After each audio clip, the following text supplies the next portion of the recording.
please. And if Sarah, if you would also explain how people can call in. Great. First, I'll do a roll call, and we have you, Chair Brassfield. Present. Vice Chair Freeman. Here. Commissioner Dawson. Here. Commissioner Fletcher. Here. Commissioner Latassa. Here. And Commissioner Milich. Here. And Commissioner Reed. Present. Great. That is a full house. And for staff present, we do have Community Development Director Cole, Public Works Director Steve Witchery, Interim Principal. Oh wait, Fernando's not here. We're right. Engineering Assistant Garcia, Senior Associate Planner Chris Schmidt, Reporting Secretary myself, Jennifer Cleary, Administrative Assistant Zeal, and I believe I missed our City Attorney. Yeah, City Attorney Chrissy Dobby. There you are. Thanks. And All right. we have Tom Hardy, our civil engineer. Sorry, I missed you. We got a full house today. All right, and then Sarah, why don't you announce public comment? Sure. Do you want me to go ahead and do the public comment before the minutes? I just want to go ahead and let people dial in. That was a complaint I've had. They didn't have time by the time it got down to that. So I asked if we can do it just a little sooner. Okay, sure thing. I'll go ahead and do that right now. And then when we get to the public comment, I can certainly re-announce it to make sure everybody knows how to proceed. So of course, members of the public are encouraged to join our meetings via Zoom Gov, which is a secure service that connects you live with no lag time to the meeting. And this meeting is also streamed live on youtube.com/City of Monterey, where there's a 10-second delay, and Comcast Channel 25, where there's up to a 90-second delay. If you'd like to provide public comment, please join the meeting in time using Zoom or by telephone, making sure that you join soon enough to accommodate any delays. To join the Zoom meeting from a computer or phone, use the link or phone numbers listed on the agenda posted at isearchmonterey.org. And since the meeting has started, you'll find the agenda under the recent tab. To join by telephone, you can dial 833-568-8864, then enter the webinar ID. And the webinar ID for this meeting is it's 161-990-8039. And in order to provide public comment, use the raise your hand button in Zoom or, excuse me, sorry. Oops, can you hear me okay? Mm-hmm. Yep. Can everyone hear me okay? But my Zoom cut out on my computer. Yes, Sarah, we can hear you. Okay. Oh, sorry about that. I wasn't hearing anything on my end. Okay, sorry about that. So to provide public comment, use the raise hand function in Zoom at the bottom of the screen. And if you're providing public comment by phone, dial *9 to raise your hand, then *6 to unmute when called upon. Public commenters calling in by phone will be announced using the last 3 phone number digits or the name typed into the Zoom. Public commenters will be muted until it's their turn to speak, and please turn off any TV or computer speakers or simply go into another room while connected by phone, as background noise interferes with the broadcast. Public speakers will be called upon in order of hands raised, and the chair has designated a 3-minute time limit for today's meeting. So for right now, we're gonna move forward with the approval of minutes, but I'll go ahead and share that again as we get to the public comment portion. Thank you, Sarah. If we could, any discussion on the minutes of the last meeting? Move to approve as submitted. Thank you very much. That's a first. Who's the second? A second. So Hanson and Dan, first and second. Could we have a vote, please? Chair Brassfield. Yes. Vice Chair Freeman. Yes. Commissioner Dawson. Yes. Commissioner Fletcher. Yes. Commissioner Latassa. Yes. Commissioner Milich. Yes. And Commissioner Reed. Yep. Great. Those minutes passed unanimously. Thank you. Let's move it along to the first agenda. That's 2101 North Fremont. And we have do we have public comments? Oh, thank you, Mike. Let's open it up. That's why the whole intent of starting it early. Yes, We can and have the comments. sure. And just to clarify, this is for public comments for items not on the agenda, correct? Correct. Perfect. So just a friendly reminder to the public, if you are in Zoom or calling in at this time, we are taking commentary for items not on the agenda, but there will be a separate comment portion for items that are on the agenda. And I don't appear to see any hands raised at this time. Thank you. Let's move into the staff report, if we could. So before we get started, I would just like to announce the item.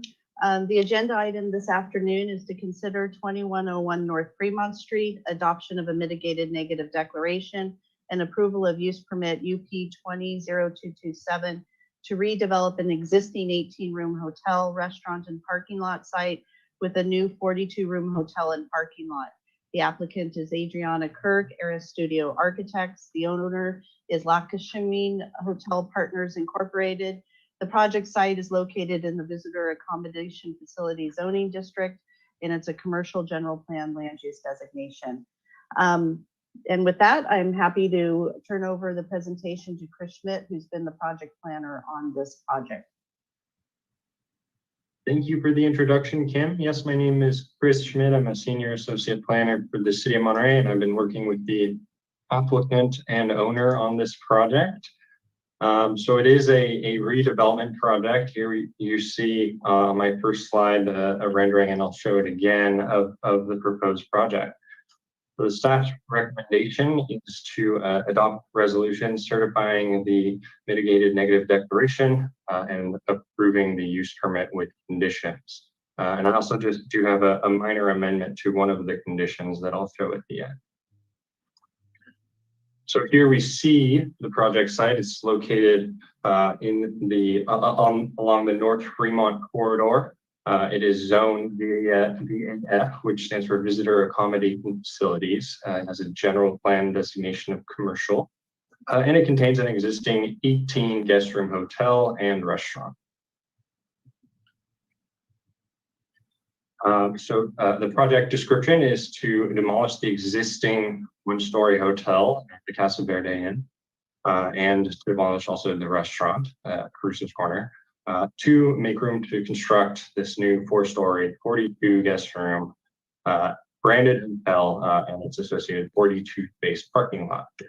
A little background information: the project did receive Airport Land Use Commission approval, a consistency review, consistency with their airport land use compatibility plan.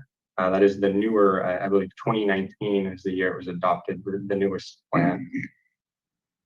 Continuing some background, staff has attended and held community feedback meetings, starting with in mid-February. Staff attended and was invited to the North Fremont Business District monthly meeting to present the project and provide a status update. On March 8th, the city held a community outreach meeting where neighboring property owners and neighborhood associations and business districts were invited to this meeting. City staff put an advertisement on the city's website and sent mailed notices. And then on March 24th, staff was invited to the Villa Del Monte Neighborhood Association meeting to present the project. And generally, staff received comments regarding the parking, design, sidewalk improvements, pedestrian and bike safety along Casa Verde, and employee housing.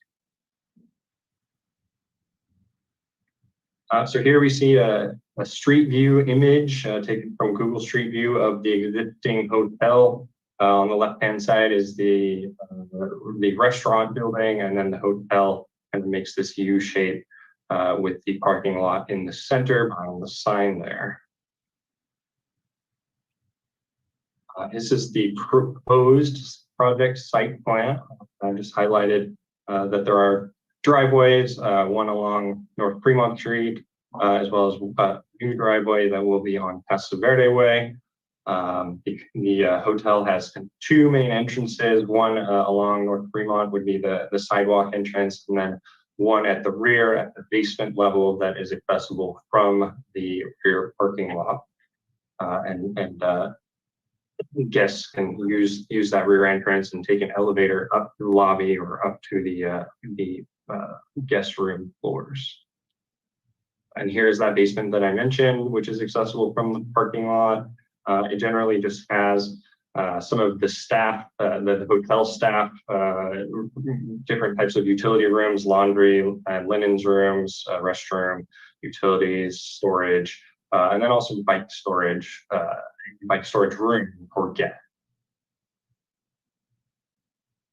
Here is the first floor, or the main floor, which has the lobby area where guests would check in. There's a small lounge area, a pantry, and a fitness room, as well as other rooms for the employees of the business, things like offices and housekeeping and other types of utility rooms, as well as the trash enclosure room.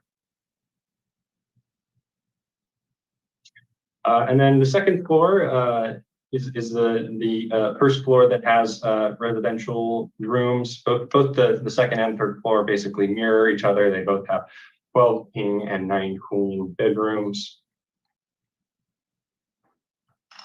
Here is that third floor. And I just wanted to show the elevations. This is the top is the street view from Casa Verde Way. And the bottom image is the street view from North Fremont. And I also just want to highlight, there's a steep elevation difference from the North Fremont side on the right-hand side of that top image as you go down that sidewalk towards where the parking lot driveway is. Additional elevation, so this would be the other side of where you would, on the top of where you would enter into the parking lot from the driveway. Note the trash enclosure area is on that left-hand side of that top image. And then the bottom image shows that rear elevation as viewed from the parking lot or some of the residential units that are on the other side of the property. And again, here is that rendering showing what the applicant's proposed design and exterior materials would be. Generally, it's a mix of composite wood in the brown there, and a couple of different colors of stucco, some stone accents. The applicant is also proposing landscaping as well. All of this would be reviewed by the Architectural Review Committee at a later hearing. And here's that rear view rendering.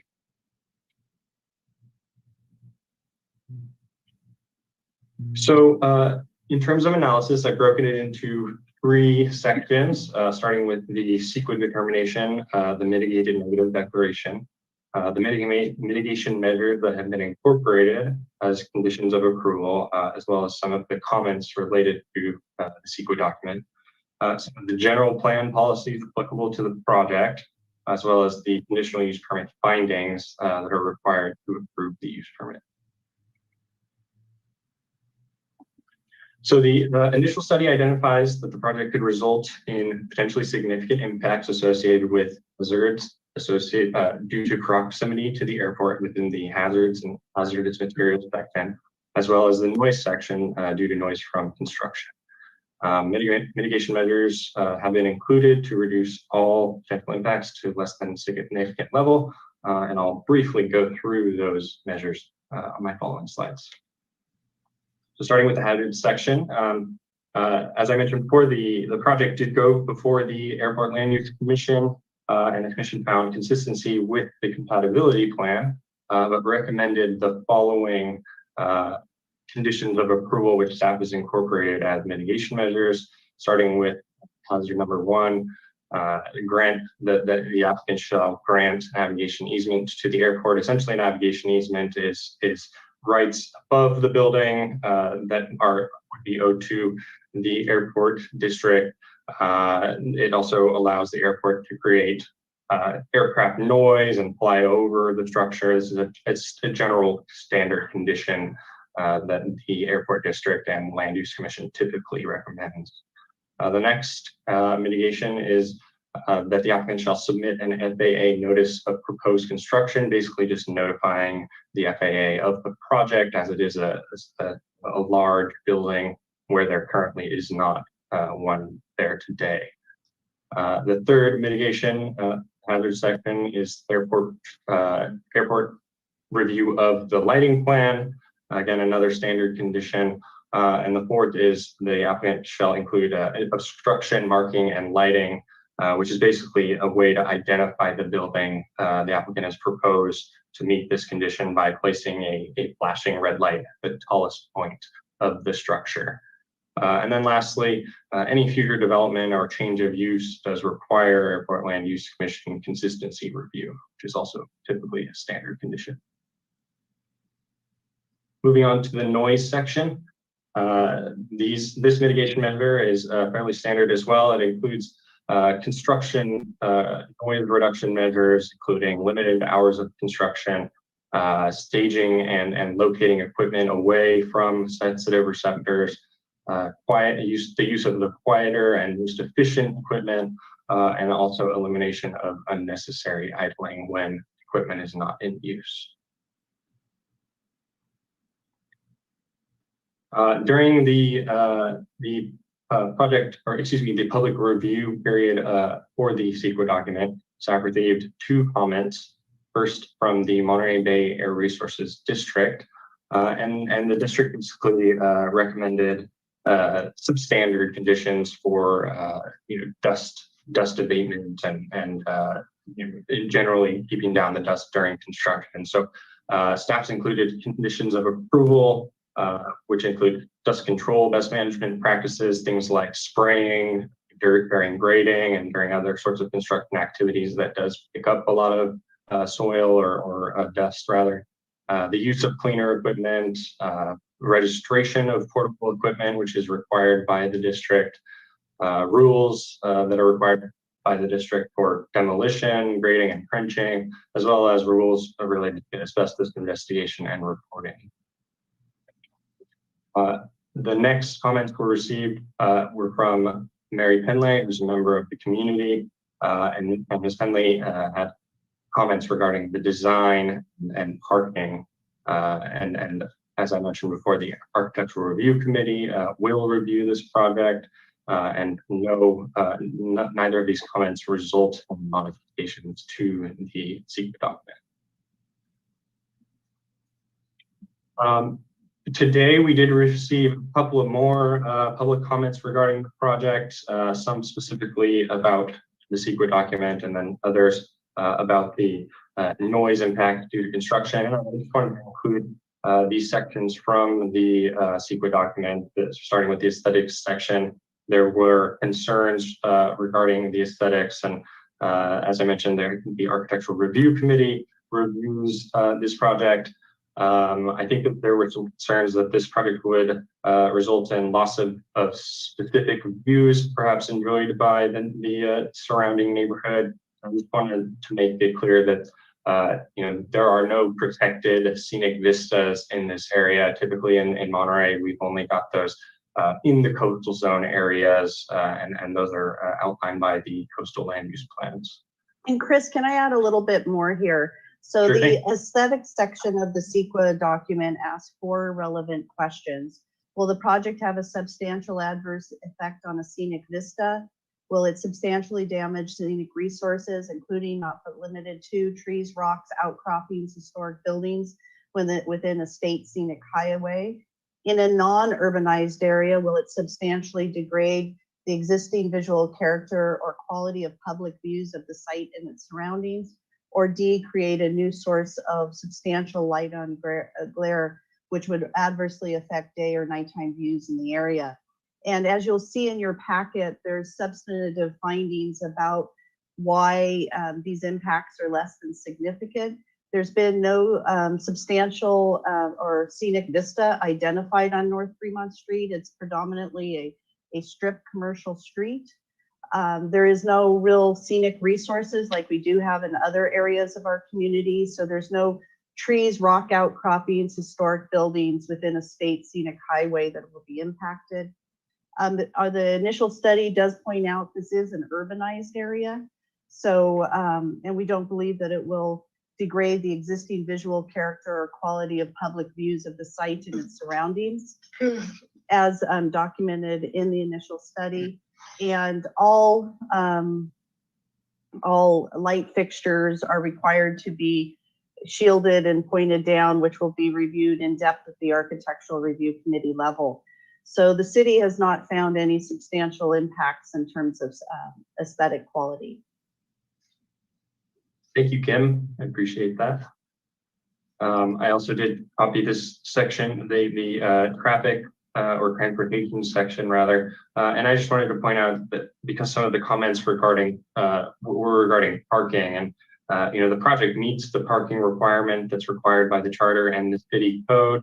The CEQA documents, I think, in the past had questions about parking, but at this time there are no parking specific questions. So I just wanted to bring that up as well. And that was really a change we saw with the new state guidance that was adopted on vehicle miles traveled and sort of the new approach to traffic and the questions that are being answered in terms of transportation. So there used to be a specific question in the CEQA checklist about parking supply that is no longer included in the checklist. Thank you, Kim. So moving on to our general plan policies, I just have this one slide about a couple of policies from the economic element that I've also referenced in the staff report. Essentially, there are the program B52, which states encourage limited hotel rooms within the limits of the VAF zone in order to increase TOT revenues, basically hotel tax revenues, as well as program B53, which states encourage hotel owners to upgrade their facilities. Both this project meets both of those general plan policies. Moving on to the conditional use permit findings, starting with number one. The first finding is that the project must be consistent with the objectives of the zoning ordinance, which are to protect and promote the public health, safety, and general welfare, and to implement the policies of the general plan for the city. And then the VAF district objectives are really to have orderly development of the VAF visitor accommodation facilities, which include hotels as proposed. So this project is consistent with the first finding. Staff was able to make this finding. The second finding is that the project is consistent with the general plan, and as I mentioned in a previous slide, staff was able to make this finding in terms of the general plan policies previously mentioned, but also that the use will not be detrimental to the public health, safety, or welfare of residents or workers, or to nearby properties or improvements or the general welfare of the city. Staff was able to make this finding as the project meets the development standards that are intended to prevent inappropriate development and land use. And then the last finding is that the use will comply with any specific condition required. Essentially, the applicant must comply with all conditions of approval and mitigations, which have been incorporated as conditions that are required for the project. And that includes the airport hazard mitigations, the construction waste mitigations, some of the air quality mitigations that were recommended by the air district. And then also staff has included another condition requiring the applicant to basically record a sidewalk easement for public use. And what my amendment was to that was to also pay for and construct those improvements. And just to provide a little bit of explanation, in some of those previously mentioned community meetings, a big topic of discussion was the rather narrow nature of the sidewalk along Casa Verde and then also at the corner on North Fremont Street. I highlighted in orange here 3 utility poles, and really the clearance between those poles is, I believe it's less than 3 feet. So what we're hoping is to have a wider sidewalk and just overall more pedestrian friendly corner there, and we would work that out with the applicant. And here's just a photo of that corner. It is rather narrow and it's also fairly steep. And so this is the original condition that's included in your packet in the second resolution. The bold and underline would be the amendment. It states the owner agrees to perform, construct, and complete at the owner's expense the improvements described in Exhibit A. And the owner offers said public improvements to the city for public use. So that concludes my presentation. I am available for questions. I believe the applicant also has a presentation and can answer questions as well. Thank you. Chris, I didn't see Exhibit A in that. When I was looking through the packet and it mentioned exhibit that do the improvements as described on Exhibit A. So in our resolution, it says that, but there's no Exhibit A. So I was concerned about that. But that was, I mean, I couldn't find, there was hundreds of pages, so I couldn't actually, when I was scrolling through it and I did not see anything that said Exhibit A. And then my only other question is, what is going to be required for, so I'm just on Google Earth right now, and the property right next door, there used to be the theater, and then there's an insurance company right next door. Now I can look straight at the camera. You know, the property, the sidewalk, the parking lot is at Fremont grade. But if you go down Casa Verde, it's a big drop off to the lower parking lot. What is going to be required for the property owner to protect the property owner next door from you know, land falling down? I just, because it's going to be, I mean, we're going to go down probably 8 to 10 feet from Fremont grade eventually, and there's going to be a big wall there, right? I'm presuming there's going to be some sort of engineered wall to hold up the property next door. And I haven't seen any of that. There's been no pictures of what that looks like. And so I'm concerned about that look, because you're going to have a big downslope with potentially a wall holding up the neighbor property. And then I also, looking on Google Earth down Casa Verde into the parking lot next door, and it doesn't look like, it looks like what's going to hold up this property from the downhill property, because it looks like the buildings actually go all the way down to the grade of the property next door, and presumably they're going to have to build that up a little bit. But again, that's all. I'm just concerned that we're focusing on this and not really focusing on what the impacts are to the neighbors. So I want to add those are my only comments. I wanted to add something to what Hanson said, that in the case of the conference center, we asked the architect to come back with a rendering of the building in the context of where the site is, so that he had to come back, and it wasn't just like a pretty building with little flowers around it. It was a building where it was seated, and the architect did come back and do that. So I think that Hanson's question is truly appropriate.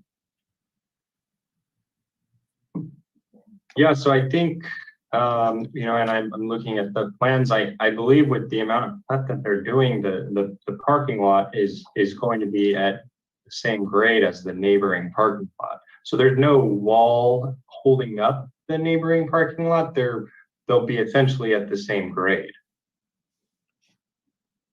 What about the neighbor on Fremont? So the neighbor on Fremont, because you can't have the parking lot off of Casa Verde is 10 feet down, and so the parking lot the entrance coming from Fremont has to go down, right? I mean, it has to. If it's one big parking lot with two entrances to the same parking lot, there has to be some grade going down, and the property next door looks like it's all on grade going along Fremont.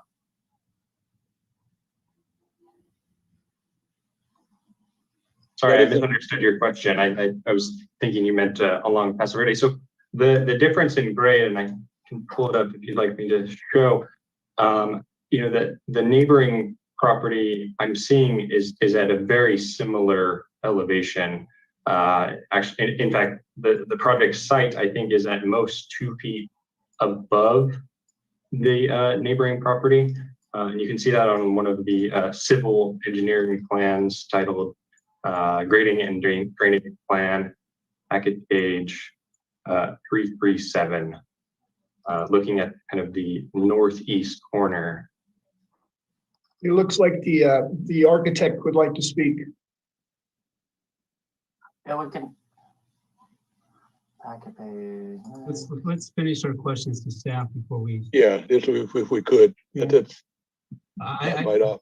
tell you, I'm looking at the site plan and it seems that fairly reasonable. I don't see any retaining walls or any situation that would raise significant concern. When I I looked at have it, a I saw, question. just a moment, Sandy. When I looked at it, I saw coming from Fremont, it came to the back of the building on a slant and then it turned and had a greater slant to behind the building. And that's, in my mind, it looked fairly conventional. Go ahead, Sandy. I have a question of staff, and that is, I think it would really help if you gave a quick summary of major projects that are contemplated on North Fremont so far. This one and the Paul Davis one at the corner of, is it Delavina? Next to Airport. Dollar Tree, the big one, are the two big ones. And not to steal the thunder of people who want to make a public comment, they may not be aware that the city is dedicated to redeveloping North Fremont so that the buildings will be larger, closer to the street, and not so much of a vacant asphalt parking lot. So maybe you could describe other projects that are in the queue. I had a question about Beverly's. Is anything happening with that? And Chris, maybe I can just take a step back and then maybe you can provide additional detail. So one of the emerging concepts for a while now in planning has been a sustainable community strategy and placing development along transit-oriented or transit priority areas. And the city of Monterey has identified its downtown, Lighthouse Avenue, and North Fremont as its infill areas where we provide, or where the region provides 15-minute headways between bus transportation. And so in fulfillment of sort of that regional vision of where development should occur, the city of Monterey incorporated that into its general plan and ultimately adopted specific plans. What's been a little bit challenging about the visitor accommodation facility is the voters of Monterey adopted those standards. So our hotels still carry that VAF designation, although the site will be located within the North Fremont specific plan area on a greater basis. So North Fremont has been identified as a city priority for infill development. We do have 15-minute, and the bus service was improved along the corridor. Obviously, the bikeway was built down the middle of North Fremont Street, which we have exciting plans to connect that to the Four-Tag Trail that'll go through to Canyon Del Rey and all the way out to Cal State Monterey Bay. So I think we see the first phase of that bicycle system along North Fremont Street. So what we see happening is, probably at a much slower rate than in the downtown. I mean, North Fremont has a lot more challenges and it's converting more slowly than our downtown, where when we adopted the downtown specific plan, we saw within 2 years, almost all our opportunity sites had already been constructed. So you can think of how Alvarado Street is redeveloped since adoption of that plan. North Fremont's been a little bit slower. I'm excited that we have our first hotel project in the city of Monterey, other than the Clement Hotel, that we'll be looking at as sort of a catalyst project along this corridor. In addition, we have the 3-story development on Airport Road in North Fremont, which includes, I think it's 8 affordable housing units, about 30 regular residential units, and ground floor commercial. So we're starting to see the reinvigoration of North Fremont Street, although albeit much slower than Lighthouse Avenue or the downtown. And we don't have any other projects that I'm aware of. I know other projects have been submitted on North Fremont Street. There has been some changes in ownership, predominantly due to the pandemic in the last year. So we might see things, but at this point, we don't have any other projects that have been submitted. Also mentioned was the airport and North Fremont site, progress on that. So they have had the project plans for a while now through the building department, and they're still working on their final edits. The project also needs its final architectural permit. So they're wrapping up the details, although slower than they originally anticipated, I think primarily due to the pandemic and sort of the changes in economics that have occurred. And Beverly's, anything on Beverly's you know about, Kim? No, we have a new tenant. Beverly's is obviously vacated, and there's been I think a sauna shop that came in and is now leasing the facility. We've processed new signs for that site. That's about it. Thank you. Answer your questions, Sandy? Yes. Thank you. Chris, any other comments? I have a comment. Go ahead, Steve. Special condition 3, it says shall review and approve. Don't you mean shall review and be subject to approval? Huh?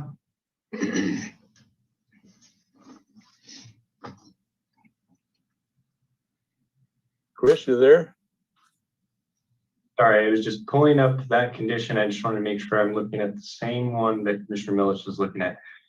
You know, we can change it. This is the word per word condition that was provided by the ALUC resolution. So I know it's something that they teach you in planning school.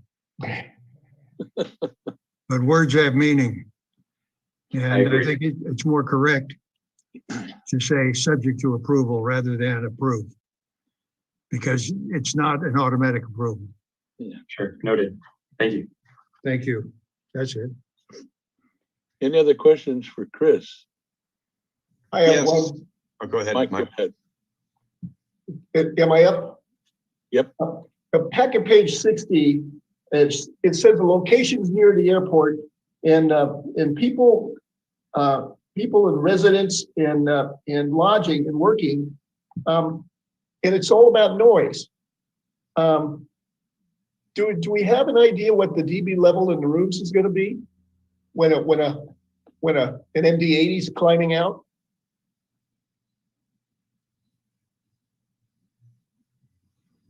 I don't know off the top of my head. I know that it was outside of the airport's noise, basically their noise contour lines that would cause for additional requirements such as more protective windows or. I get it, but now would be the time to fix that, because I can imagine the people in those rooms complaining heartily at 6:05 when that first big jet goes over. Or they empty the garbage cans. So, but that's in the ALUC, is it not? Correct. The land use plan, and so they approved it. I don't know why, but they approved it with some check boxes that weren't checked.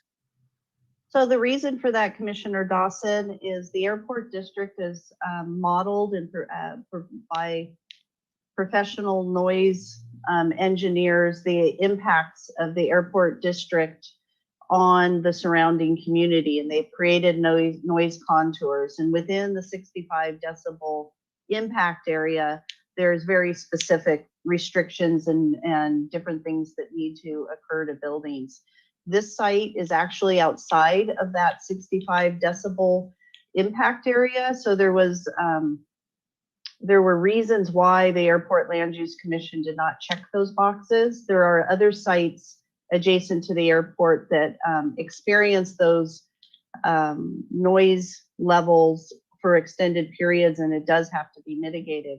Saying that, I know what the building code requires for residential construction for noise mitigation. I did not check for commercial. Adriana Cook, the project architect, might know what the building code is going to require for the noise levels inside the building, but I don't know that answer today. They didn't check that box either. Yeah, but it's not a requirement under the airport impact area. So just for clarification, that's why it's not checked.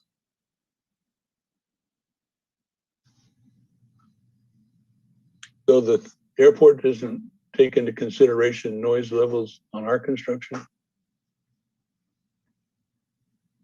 No, the Airport Land Use Commission looks at the noise generated by the airport district, and that's what they're mitigating through their conditions of approval. Noise impacts from our construction sites, we do have mitigation in the initial study for that. Probably the most practical and the most significant mitigation that we use on all construction site is our construction hours of operation. There's only very specific hours that you can construct within, and that holds true for all development within the city of Monterey.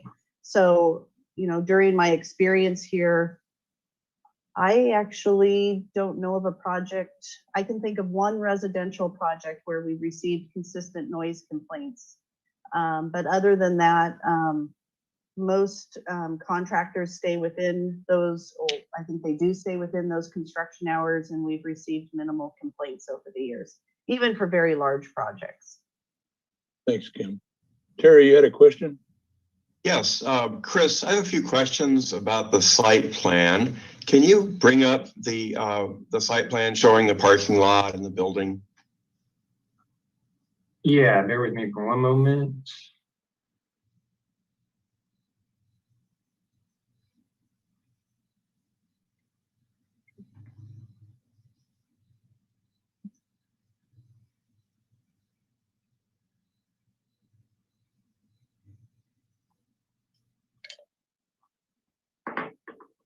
Great. Okay. So my question is about the parking and the landscape design and how those two relate.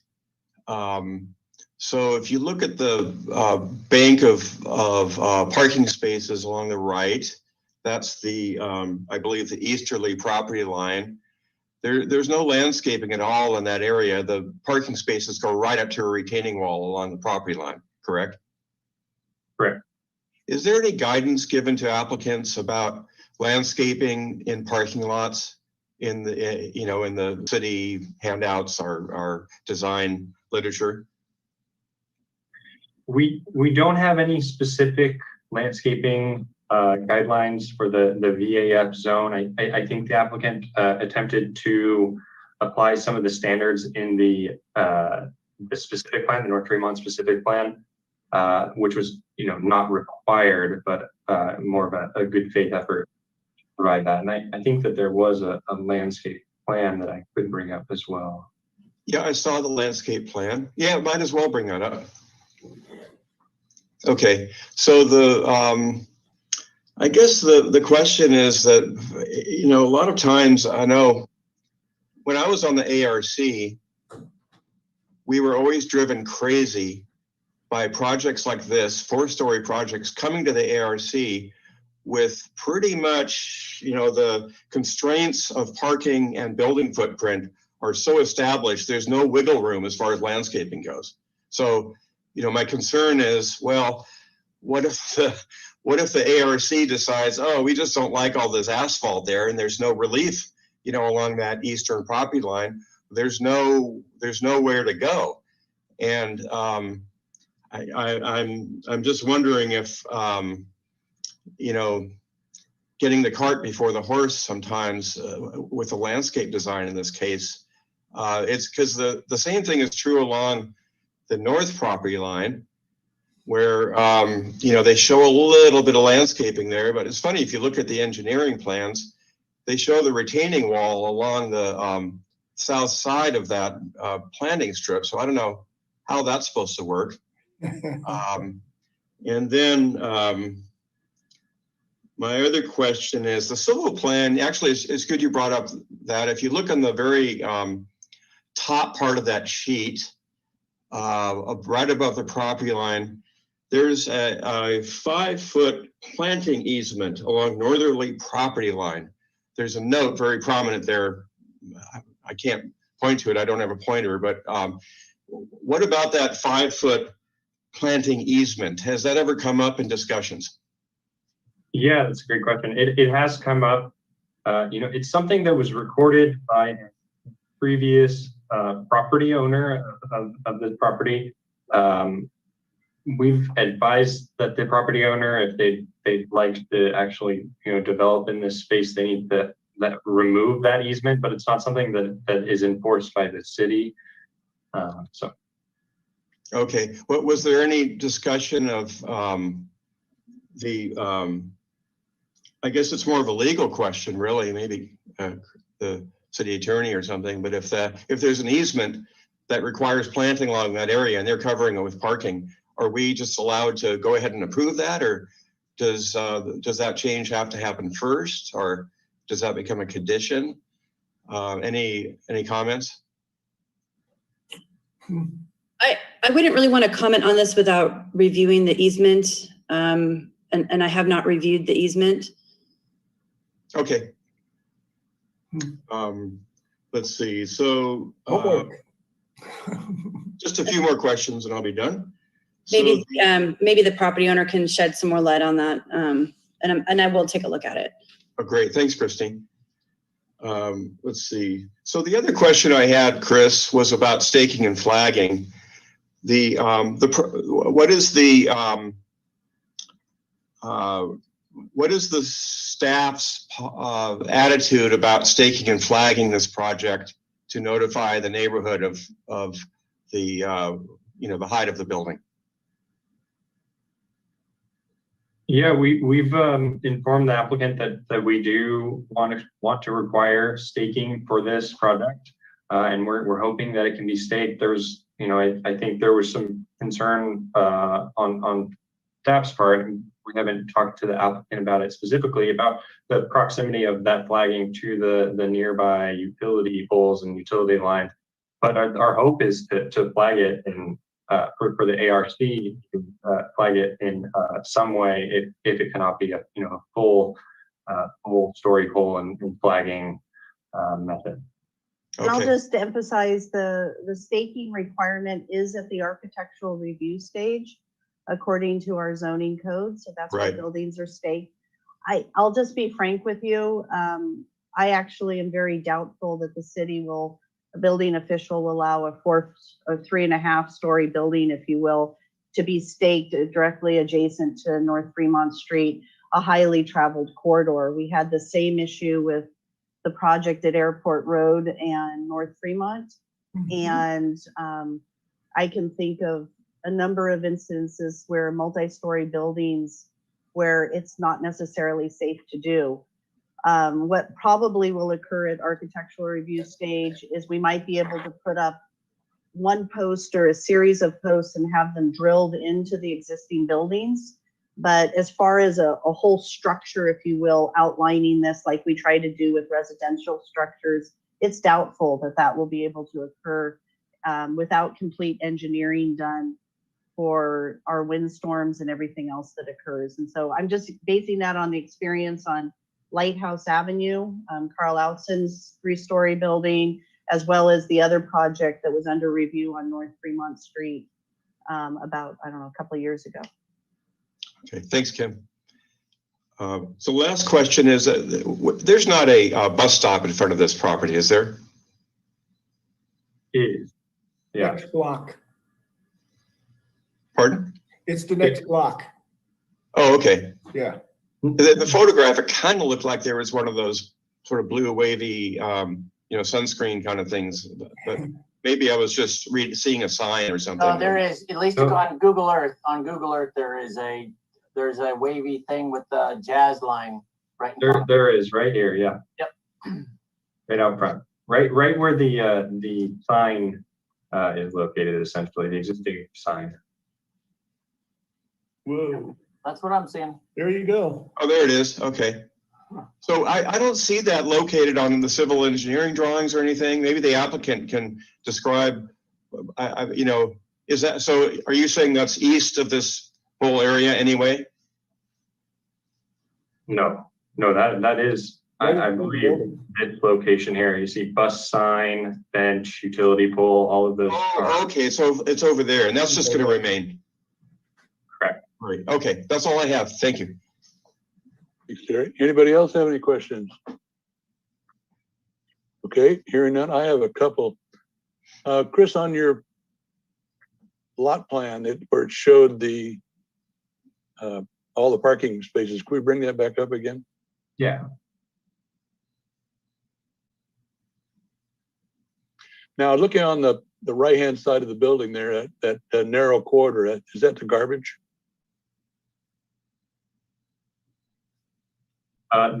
This location here.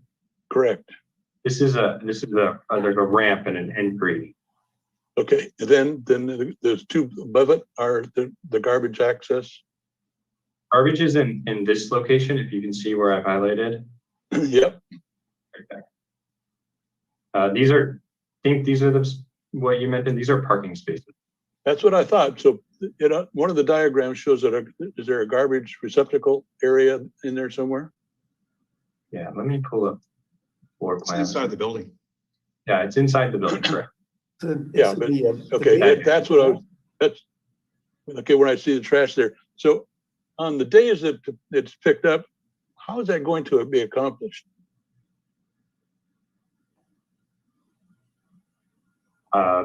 If there's somebody now. parked, yeah. I'm sorry. If there's somebody parked on the right side against that wall. Yeah, and not to mention guests, but it just doesn't look practical. That was my question. I'll ask it to the architect, but I just want to know if you had any knowledge on that. Second thing is that in two different places in this document, it talks about the previous restaurant and the number of seats. One of them, the figure was 118. The other is 134. Which is it?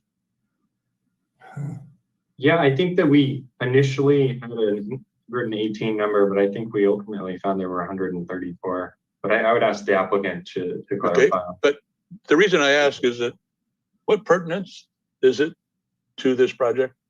Water. That's where I'm going, but Yeah.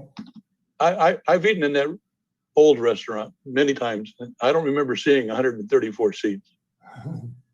So I don't understand. The city doesn't have any records on how many seats there were. So Commissioner Brassfield, we might on old floor plans. The ultimate water district credits are determined by the Monterey Peninsula Water Management District based on old permits typically that they have on the site. And so one of the things that we ask applicants to do as they're developing their project as part of their due diligence is to meet with the water district and confirm the water credits for the property.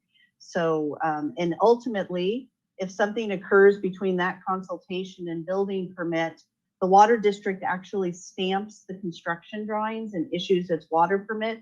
And let's say they find out, oh, there were only 100 restaurant seats and you can't build this project like you think you can, then it has to be cut back. It has to be reduced in size. Now we request that consultation early on, so hopefully the later scenario doesn't occur, and it most often does not.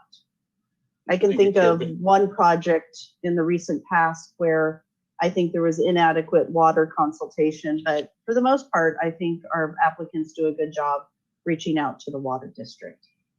I think I understand some of the reasoning, but when we start seeing different figures, and this isn't the only project that's happened on, it raises the question, because I don't remember 134 seats in that restaurant. And I think I would have been even uncomfortable at 134. I don't think it's So necessarily counted by number of seats as much as it is determined by occupancy load, which is a calculation based on square footage. Exactly. Yeah. So thank you, Dan, for clarification. So, okay, let's bring up, if no other questions, let's bring up the applicant and have them make their presentation.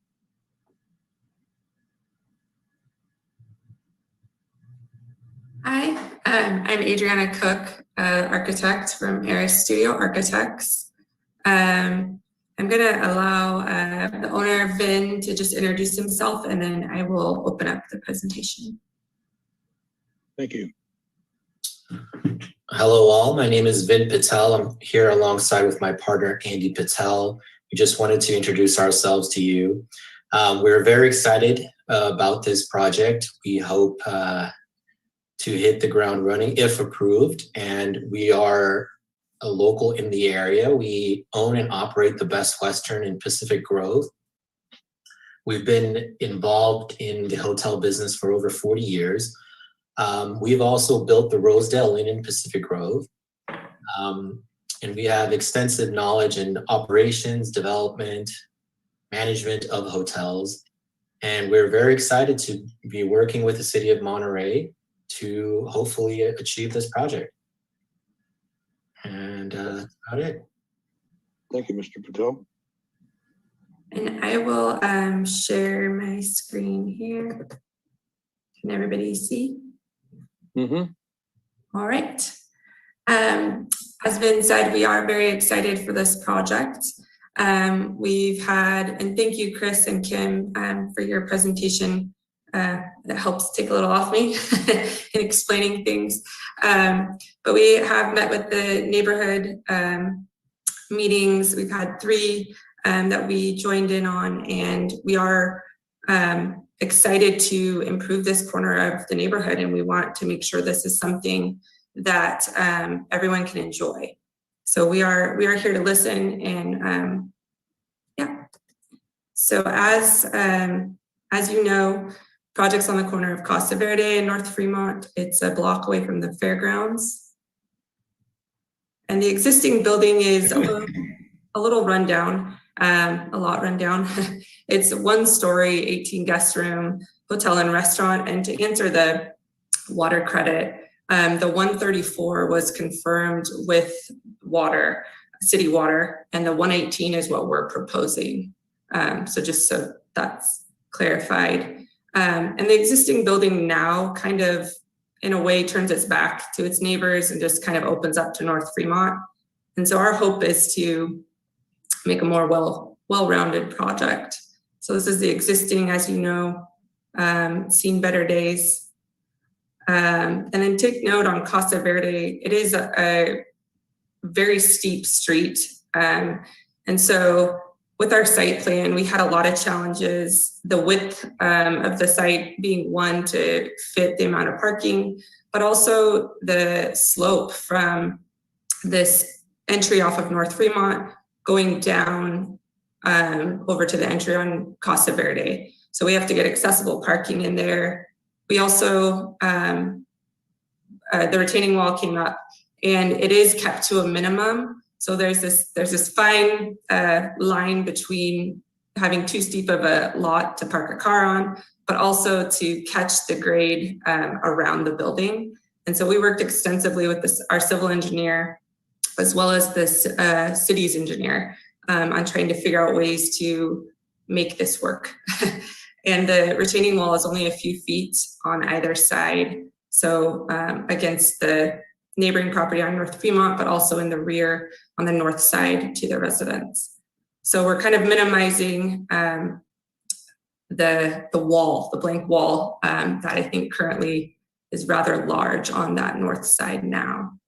We brought the building out to the corner, not only to activate North Fremont is a commercial corridor in this area. And so sticking to the specific plan, we want to activate this corner in that way, but also be respectful to our neighbors and not have the building right up against the property line like it is now. And so it was very tricky, to say the least, but I think we came up with a great plan.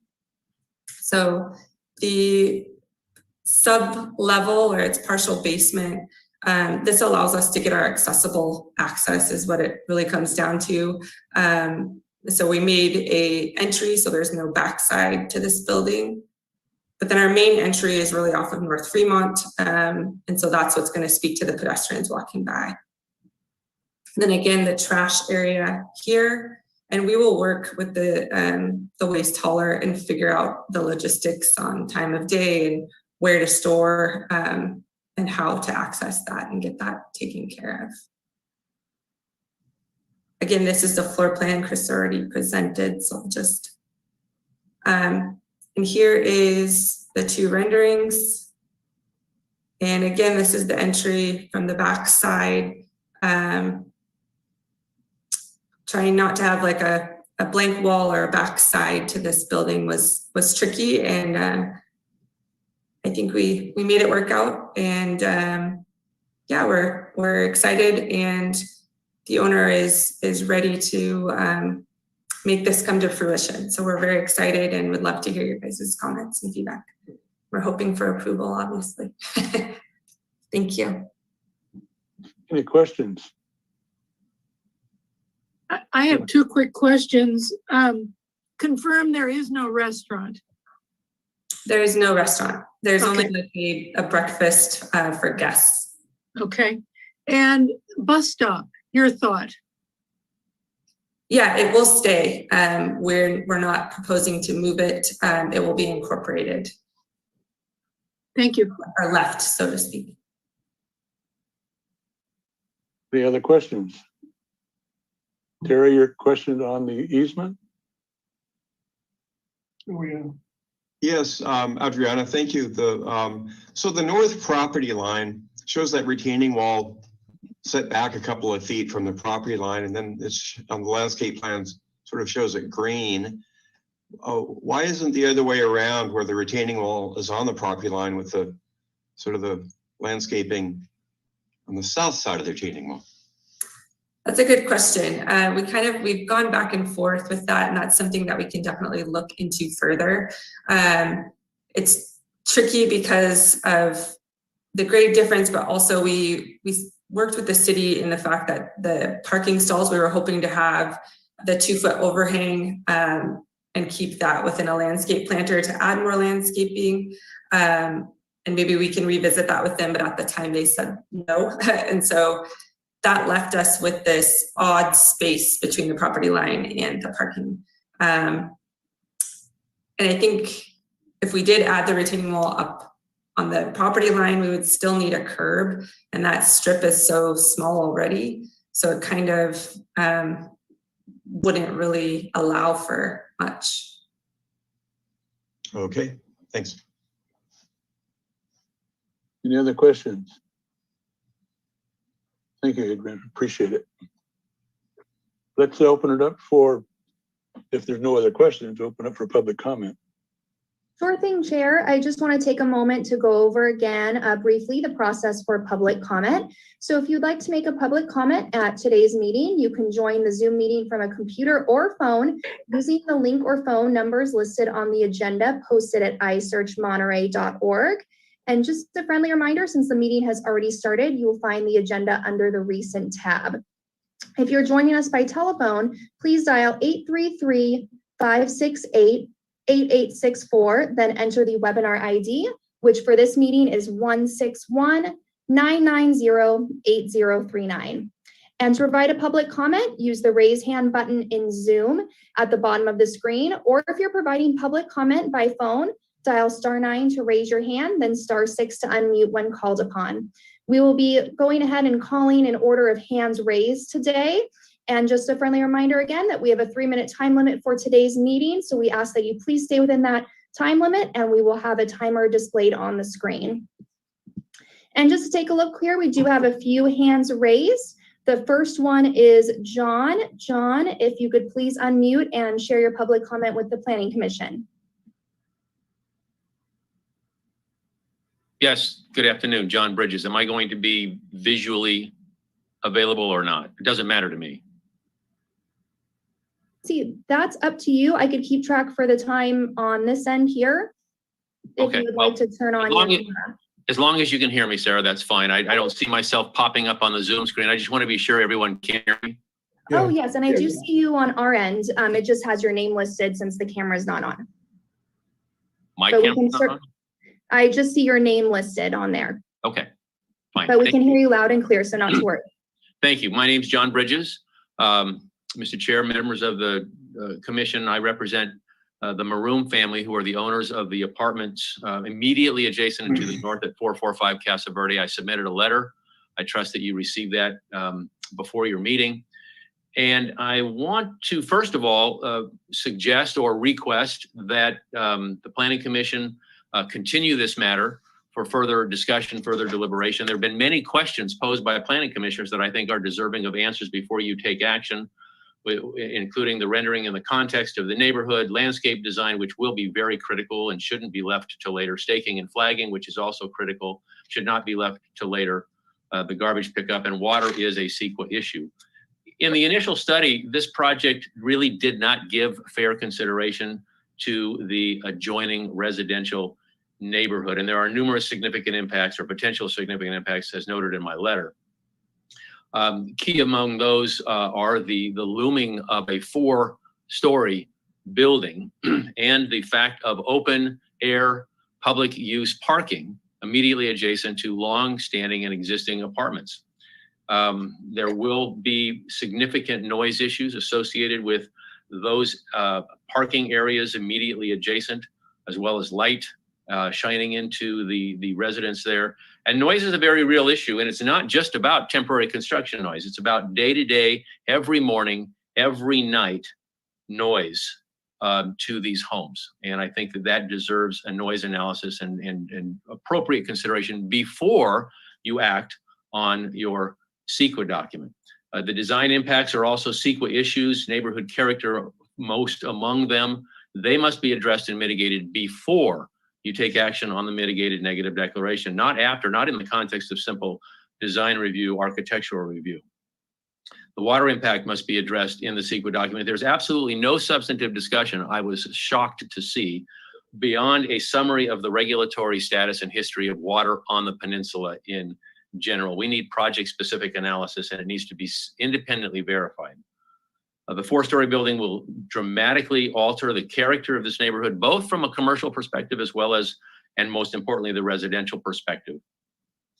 The finding, number 2, requires that the city find that this project will not be detrimental to the public health, safety, or welfare of persons residing in an adjacent neighborhood. That has been ignored, that has not been addressed, and that cannot be found. That finding cannot be made. There's no evidence to support that. We would like opportunity to explore and understand those impacts. The landscape easement is a great issue that I hadn't picked up on in my short time to review. And that's, I think that's very important, as well as the height of the building, the modulation of the building. What is this really going to mean? I appreciate the city may want to make Fremont Street look bigger and more like a city, but we have a neighborhood immediately behind that needs to be considered. Thank you. Thank you. Thank you, John, for your comment. And let me go ahead and just look at our list here and see who is next.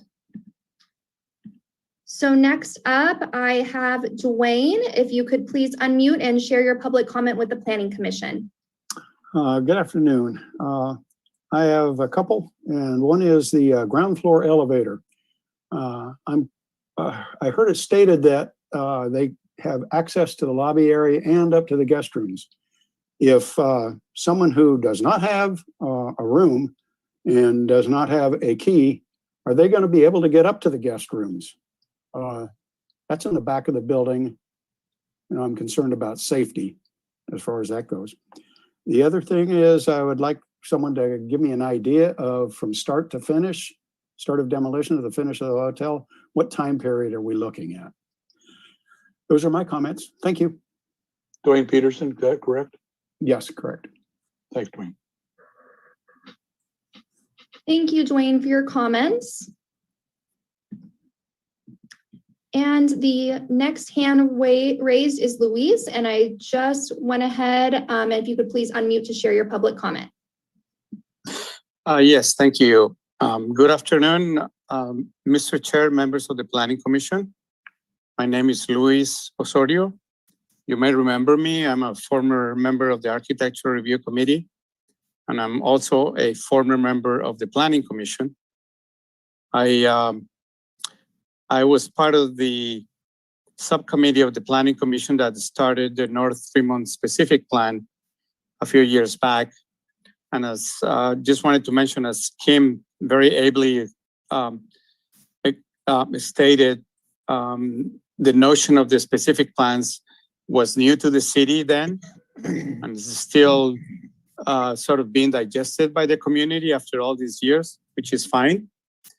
When I was going through the staff report and reviewing the project, I was a little taken aback by the little references that there are in those documents to the North Fremont Specific Plan, the goals, the objectives, and the things in there. But then I think I know that what we ended up because of the VAF zone is we sort of have a dichotomy here where we have a specific plan that has policies that cannot be really implemented here to the extent that they were written. My comment specifically is about design. If you look at the goals of the specific plan, and I think we still can sort of look at this project and how it can at least attempt to implement those policies beyond creating a 2-foot additional sidewalk is, how, because the whole notion is to create a new street environment that is going to take us away from this highway 1950s environment that we have. And so I think is within the purview of the Planning Commission to give a strong statement to the Architectural Review Committee that through architectural design and not simply a building that follows a corporate image design, because this is, basically a corporate image building, that we can go to great extent in trying to implement the specific plan if we at least attempt to create an architectural design icon here. I mean, the building at Airport Road, the mixed-use building, went through, lots of pains to create a good design. And unfortunately, we don't have that here. So I urge the commission to send a strong statement to the Architectural Review Committee. There is precedent already. The McDonald's building, we were able to take it away from the corporate image. And those are my comments, Mr. Chair, and thank you very much. Thanks, Luis. Thank you, Luis, for your comments. And it looks like the next comment is a phone-in, and it looks like it just ends in 831, and I believe it ends in 340. If you're able to go ahead and press *6 to unmute and share your comment.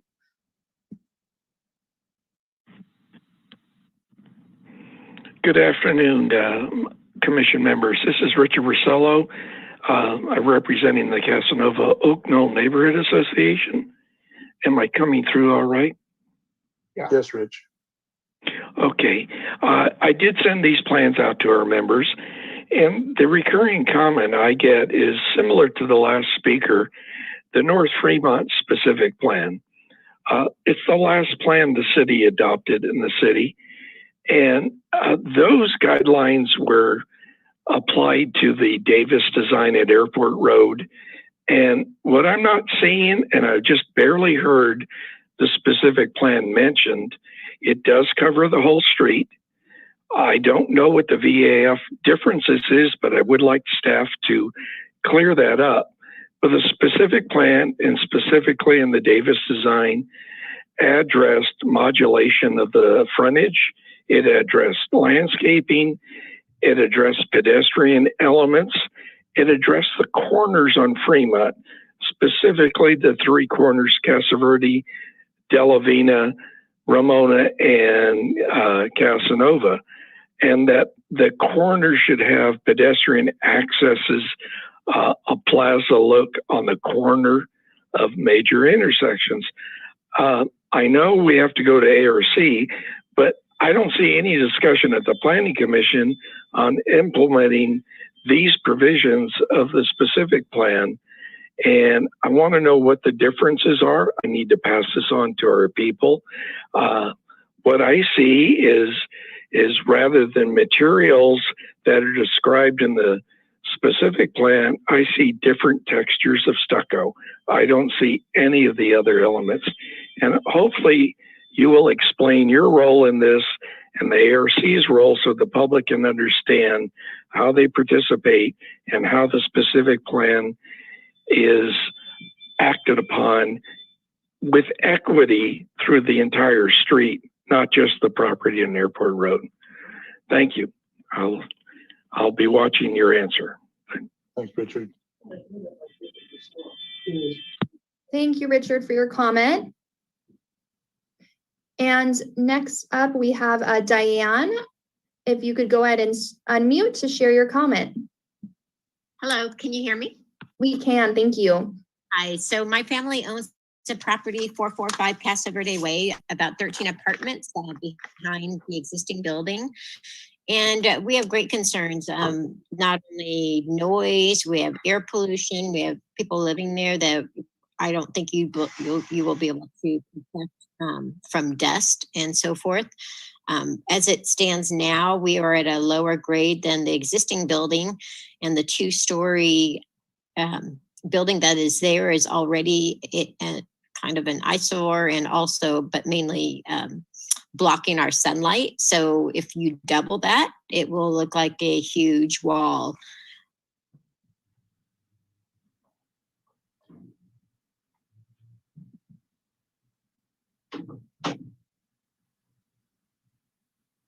Any other comments? I think she dropped off.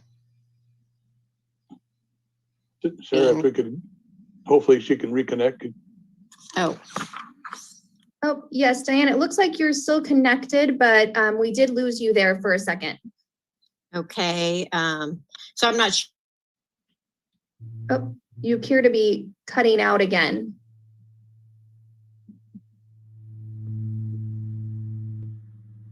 Oops, Diane?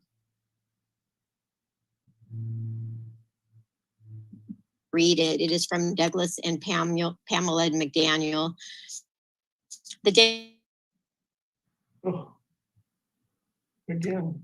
Yeah, Diane, it appears to be cutting out. We're getting a bit of a choppy connection Which will here. be extremely aggravated by having the dust and other airborne particles so close and practically on top of us over an extended period of unknown duration.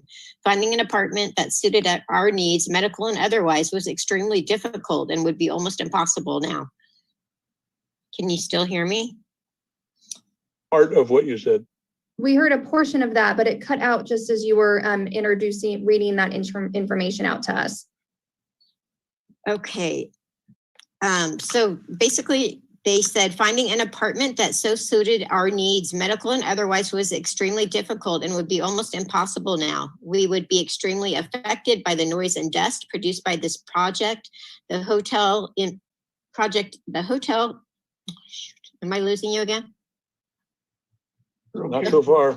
The hotel project itself seems so unneeded in light of the extremely dense number of similar short-term stay-ins, hotel and similar facility along the Fremont corridor from Highway 1 to its end, where it again merges with Highway 1. The project would literally give us a choice of relocating or likely facing additional medical issues, along with loss of the peace and quiet we now enjoy. No on this proposed project. So I have other tenants that feel the same way. Maybe they all haven't had a chance to chime in, but we are very concerned. And like I said, we already have a large wall facing us, and to double that to a 4-story building is very unsightly and unwanted. And I don't think we will have tenants who will want to live there anymore. Thank you. Thank you, Diane. Thank you, Diane. And it doesn't appear like we have any hands raised. So just a friendly reminder to those on the call, if you'd like to share a public comment at this time, now is the opportunity to do so. Okay, and there are no additional hands raised at this time, Chair, for public comment. Thanks, Sarah. You're welcome. there's a lot of questions in there. Who wants to start the biggest bite?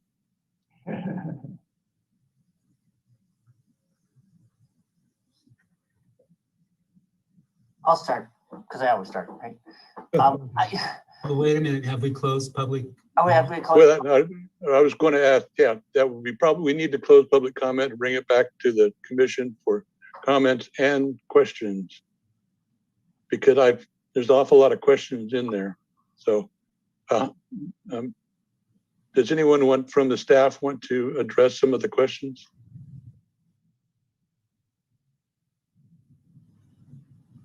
Kim? Sure, we can try to address some of the questions that were raised. In terms of light shining into uses, there are some pretty restrictive standards, if you will, in the mitigated neg deck. The project, the light fixtures will be screened. We don't anticipate a spillage of light into the adjacent uses. And so if you want to read that section of the initial study, in addition to that, the Architectural Review Committee will ensure that the lights are fully shielded. In terms of the water impact, the project applicant did contact the water district.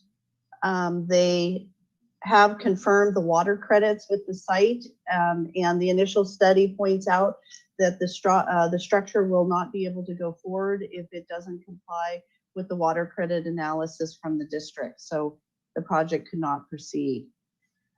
I can't, the questions about the open air parking, there will be a parking lot behind the proposed hotel. There is a parking lot with the adjacent residential uses as well. Proper management of that parking lot will minimize noise impacts. I'm not sure that I can think of any mitigation that would be appropriate for a parking lot, and as long as with a well-managed hotel. I can't think of another project where we have something like that. The ground floor elevator and the ability to access the upper floors, if the chair wants to open that up to the project architect, we haven't, I don't think we know how that's specifically going to be operated. From start to finish demolition, we'd also probably have to ask the applicant. A project like this usually takes about 1.5 years to construct, maybe a year on the fast side. In terms of modulation, landscaping, the pedestrian environment, the design of the proposed hotel can be completely changed by the Architectural Review Committee through its process. What they can't change are the number of parking spaces on the site that comply with our zoning code and those types of things. But if, for example, through that process, there were radical changes to the design, that can happen and occur at the Architectural Review Committee stage, and has happened in the past. So there were a lot of design questions. In terms of the height and the overall, it does comply with the visitor accommodation facility standards. And as we outlined in the aesthetic section of the initial study, we don't see any conflict with the specific questions answered under CEQA.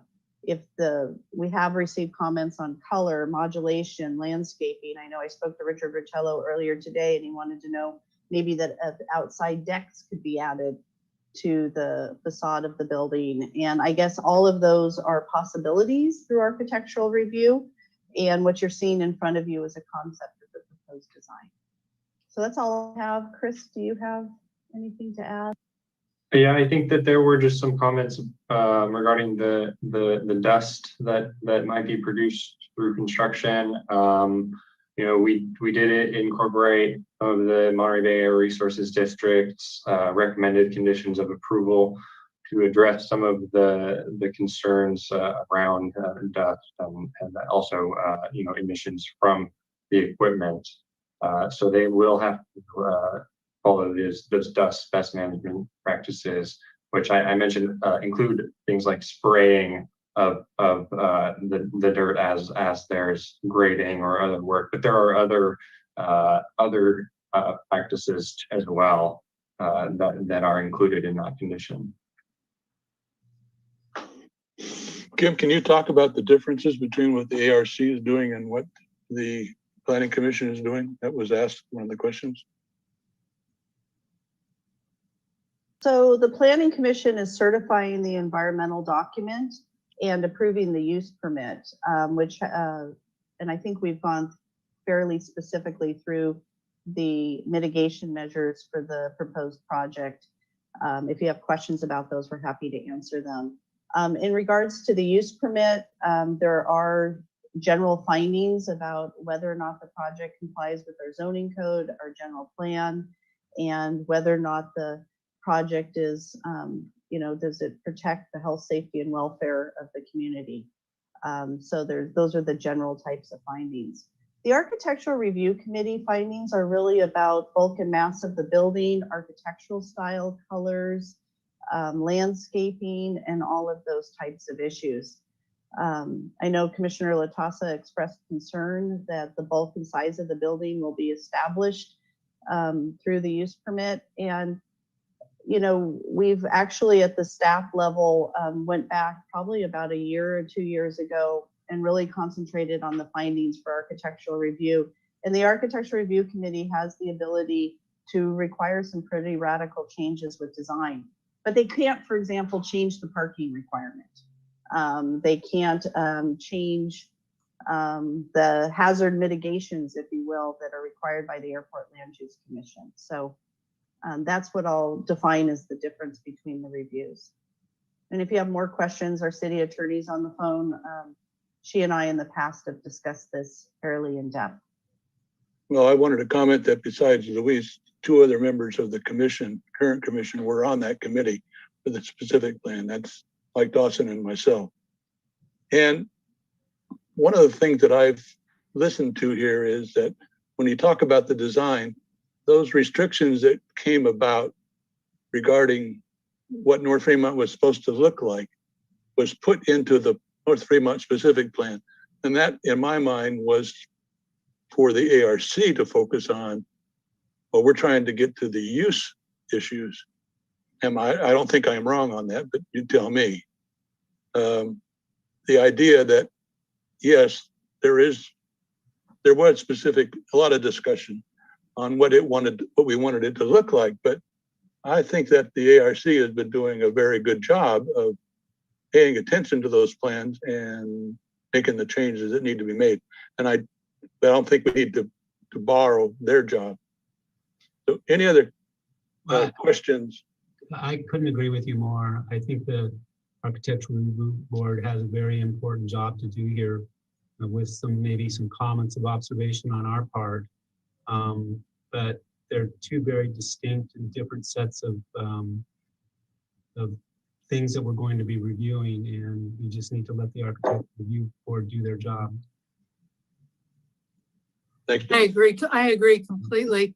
We are supposed to adopt a mitigated negative declaration and approve a use permit. It's true. I think the building's too close to the corner. I wouldn't want a bus stop in front of it. I don't like the Tangerine Towers, but that has nothing to do with the Planning Commission. So I think we need to focus on what our job is. The other thing, one of the things that I heard comment on, and I'll ask the staff, is that it was referred to as a 4-story building. I don't know if you tell me, do basements include in that number of stories, or is it a 3-story building with a basement? Chris? Yeah, we would count it as a 4-story building, I believe, based on the definition of how we define a story. Well, the North Pacific plan says 3 stories, correct? It says 35 feet. Yeah, 35 feet. So that's above ground level. So if you go down.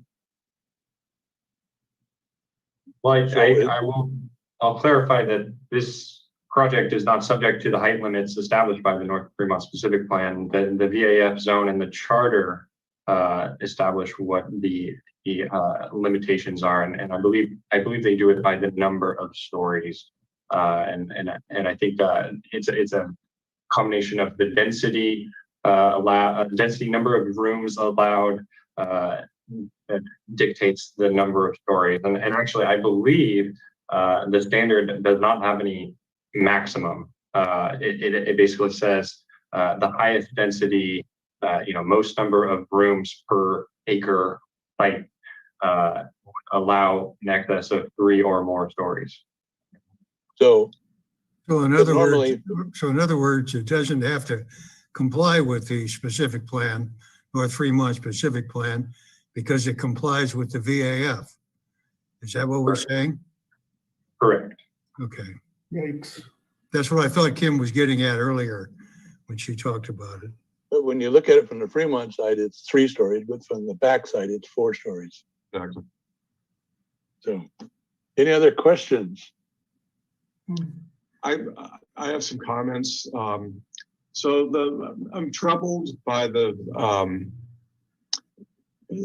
density and landscaping issue. I think the 42 units requires 42 parking spaces, and that puts a squeeze on the amount of landscaping that would reasonably typically be installed in a project like this. And those 42 spaces just require all this asphalt to accommodate, and there isn't much. They found some little corners here and there for landscaping, but and maybe I'm wrong, but I think normally in projects like this, you end up with some more landscape buffers between retaining walls and the parking areas. So the applicant has found this sort of perfect mix of footprint of building accommodating 42 units, the density, and just the squeeze of the 42 parking spaces, but that doesn't leave much left for landscaping, and that's my biggest concern. Also, we are in comments now, I believe, right? We're still, Yeah. we're after the general questioning, but we're answering questions as well. So go ahead. Okay. So I also believe that we don't really have a clear picture on the neighborhood impacts on the north side of this project. I would like more clarity about that, some renderings or explanations of exactly what's going on there on that north property line. Is there going to be a fence? Is it just a drop off and a little curb with the car fenders, poking over the edge, or what is going on there? Also, I'd like some clarity about that 5-foot planting easement that's shown on the civil drawings. I'm not against this project. I think overall it's going to be a great project. I do fear that the density is too high by maybe a couple of units. I hate to say that. I'm sure the architect would hate to hear that, and the owner. But density, parking, landscaping, they all mix in together, and here they've just squeezed it all in there. And so I don't want to just be ambiguous here, but that's my position that's sort of forming, is that maybe the density is too much by a couple of units. Thanks, Terry. I asked a question somewhere along the line. I think that they were asked for even a reduction in parking spaces, Chris. That's correct. They went through a couple of different variations with the site plan. They originally had proposed a variance, which staff found could not be processed because the charter does dictate the development standards for the site. So they did really have to make a lot of changes to get the parking where you see it today. Thanks. Now, did anyone have any questions on the elevator issue? Well, typically they use your room card is what gives you access to the elevator.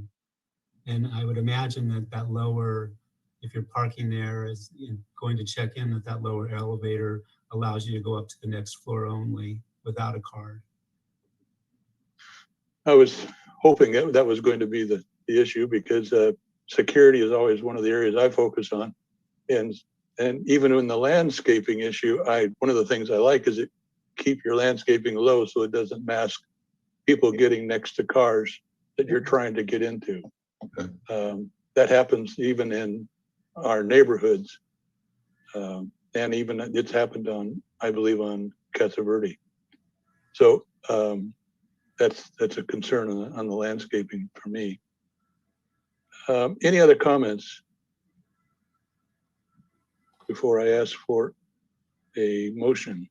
I'm going to have to agree with Sandy about the Tangerine Towers, but that's not our purview. So maybe a little note to the ARC.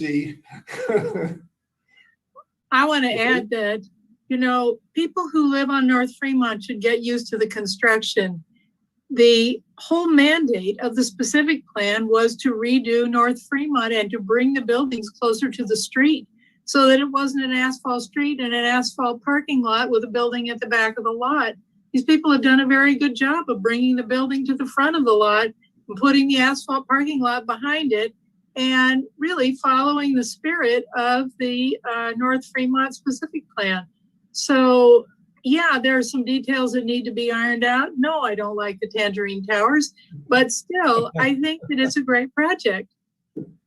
And I want to, go ahead, Dan. I'd like to agree on the specific plan comment Sandy made. There should be no surprises here. The specific plan was developed with tremendous amount of input from all sorts of groups in the neighborhood, and it's approved. Now, the only thing that's happening is that projects as a result of this new plan are just now starting to come through. And I think it's catching some off guard, but it is, very clear direction. I too don't have a problem with this project per se. I do think Terry made some very good points of loose ends that would be nice to see clarified, like the landscape easement and some of the other questions that Terry had. And I would be in favor of continuing this with some further study. If we could give the applicant a list of things we would like to see. That's just my thought. Thanks, Dan. Mr. Chair, I wanted a quick, you made the comment about the safety issue of landscape areas. I'm not suggesting that the applicant create, whole forest areas or anything where criminals are going to hide. I'm talking about like 24-inch. I'm talking about like 24-inch wide landing strips, that kind of thing. That's exactly what I was alluding to, that I don't want to see it change because I kind of like that. Okay. There was one other issue that Sandy brought up, but I'll be honest, it just disappeared. So, do I have any suggestions from the commission? Do we need to bring this back? Dan wants a word. Yeah. Dan? So I have a condo over on De La Vina that backs up against a hotel, and the landscape solution was shared. Now we only maybe have 6 inches on this one on the property line, but maybe there's a solution there where you grab a little bit more cooperation from the neighbor who's opposed to this project and develop a landscape solution that softens the impact of the hotel. That might be a potential solution. So we want to postpone this for some study? Study what? We brought up a lot of questions for staff to review.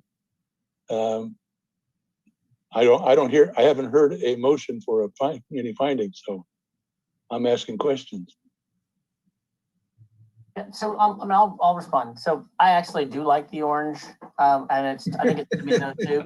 I like the colors. I wear lots of colors. I think the colors are fantastic. So I wouldn't change a thing. But I can understand people who are not as sophisticated as some people who do like colors. But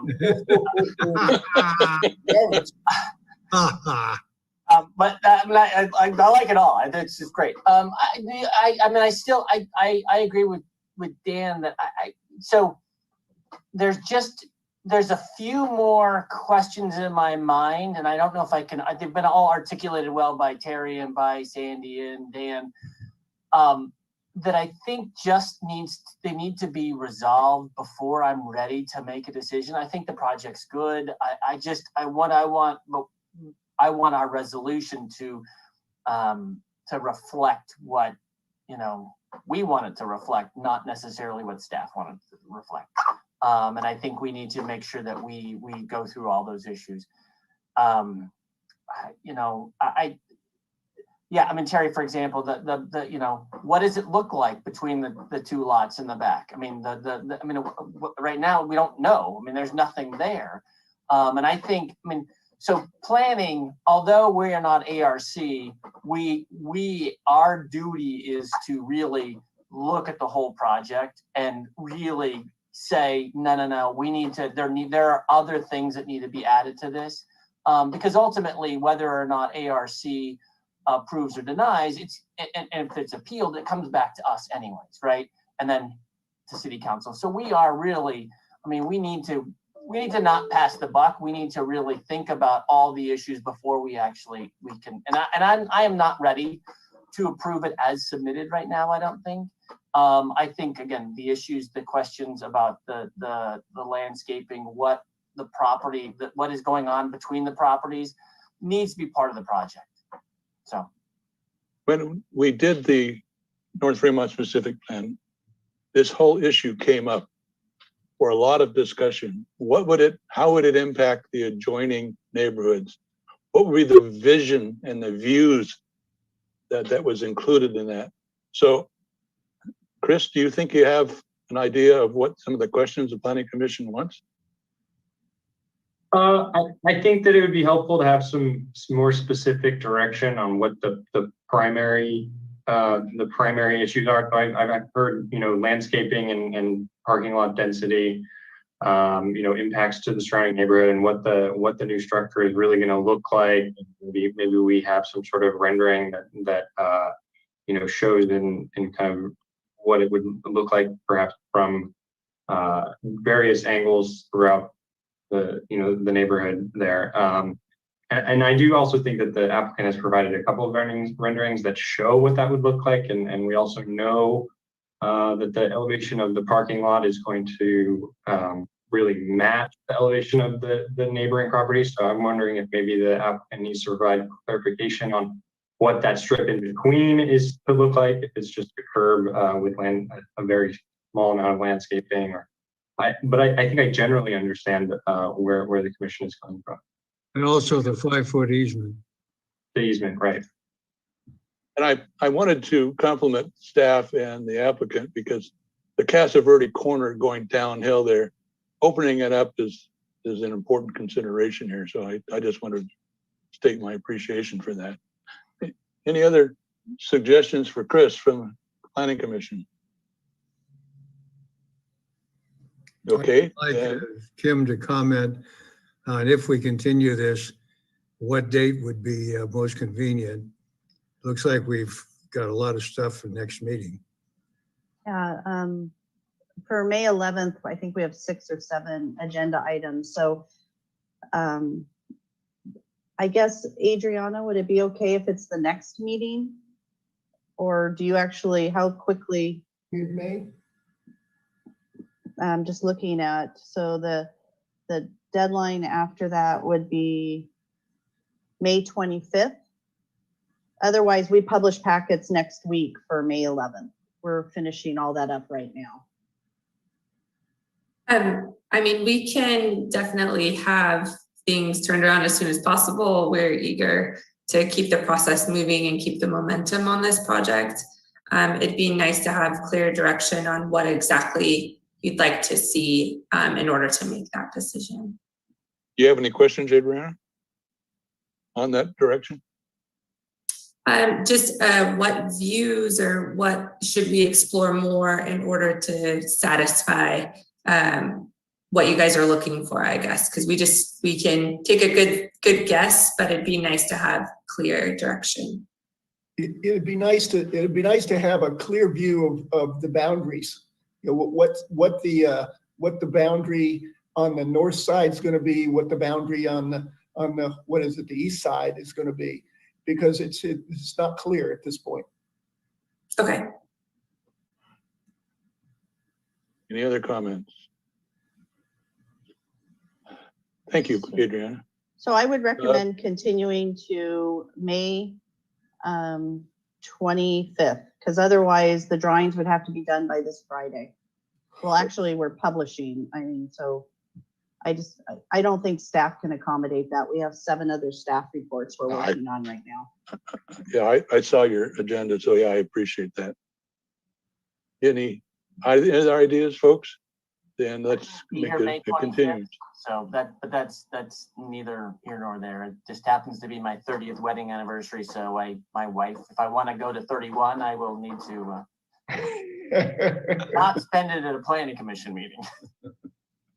You better be a good planner. Okay, Mr. Chair. Yes. I'll make a motion to continue this item to, do we need to continue it to a date certain? Yes. Okay, then that's to the May 25th Planning Commission hearing, I think. Was that what I heard? Yeah. And with specific requests that they clarify the east and north boundaries of the property with sections and renderings of those 2 boundaries. And where the flowers go. I'm sorry? And where the flowers go. Yeah, if there's any way they can improve on the landscaping, you know, sometimes I think they even do landscaping a little bit where, you know, you have the stop on the asphalt and then the overhang. Zero in on the motion, Terry. Pardon? Zero in on the motion. No, I'm just going to keep on talking. I hope you don't mind. Also to clarify that 5-foot planting easement shown in the civil plan. I'll second. Okay, could we have go ahead, Dan. I'll second that motion. Thank you. Could we have a reading of what we're asking? Yeah. I got all of it except for the very last part, so I will need you to repeat that. Go ahead. Yeah, so the motion I have is to continue this item to May 25th, 2021 PC meeting with specific requests that the applicant clarifies the north and east boundaries of the property with renderings of each, improve landscaping, and clarify that's where I lost it. 5-foot easement. The 5-foot easement. Yes. Okay, does that sound good to everybody? I was also hoping, I believe I asked for section cuts, which is a certain kind of architectural drawing on those two boundaries. Okay, I'm adding that right now. Section cuts of the east and north boundary. You should said section cuts. Is that the right term? CUTS. Cuts. Okay, so I have this. I'll read it again. We move to continue this item to May 25th, 2021 PC meeting with specific requests that the applicant clarifies the north and east boundaries of the property with renderings of each, including landscaping, clarify the 5-foot easement, and include section cut. Is our first and second cover? Accept that? Yes. First?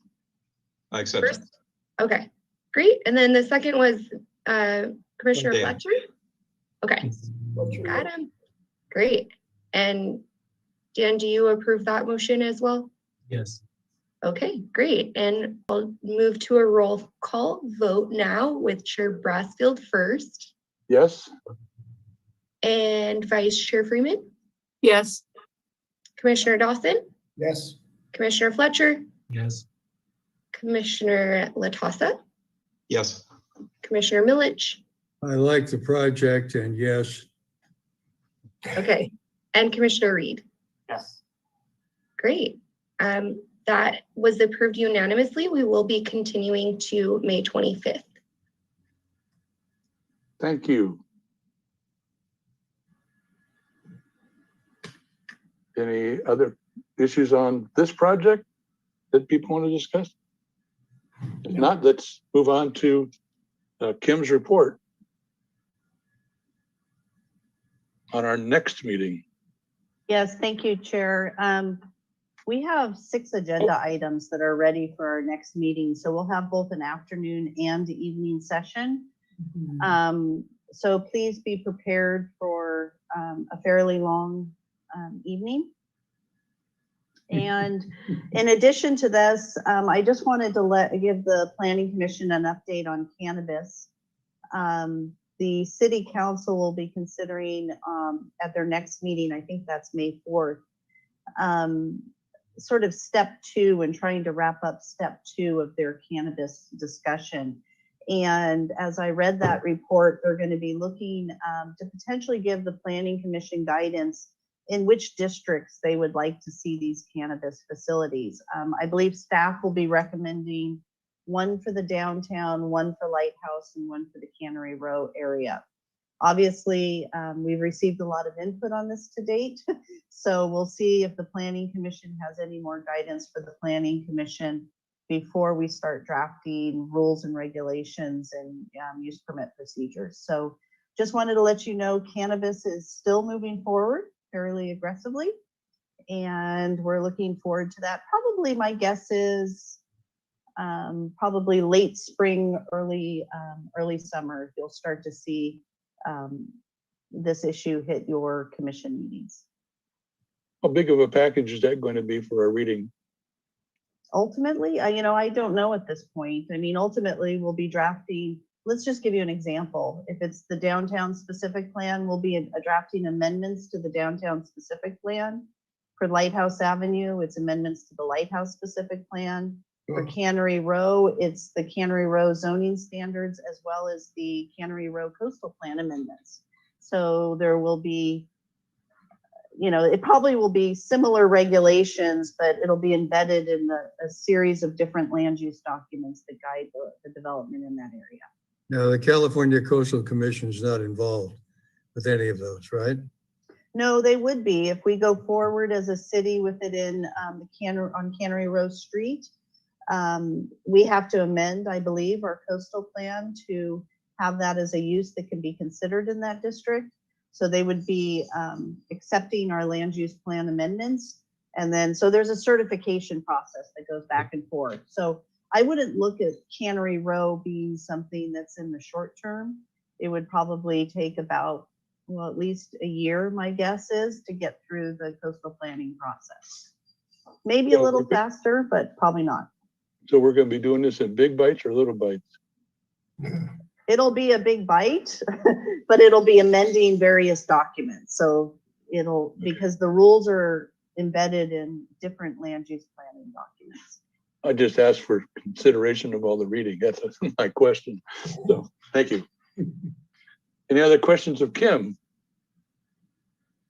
Then I don't believe we have anything else on the agenda. I would like to thank staff for their presentation, and I thank the city attorney for being here. And thank you, Chris and Kim. Appreciate it. Good night, folks. Thank you very much. Good night. Thank you, commissioners. Have a good night.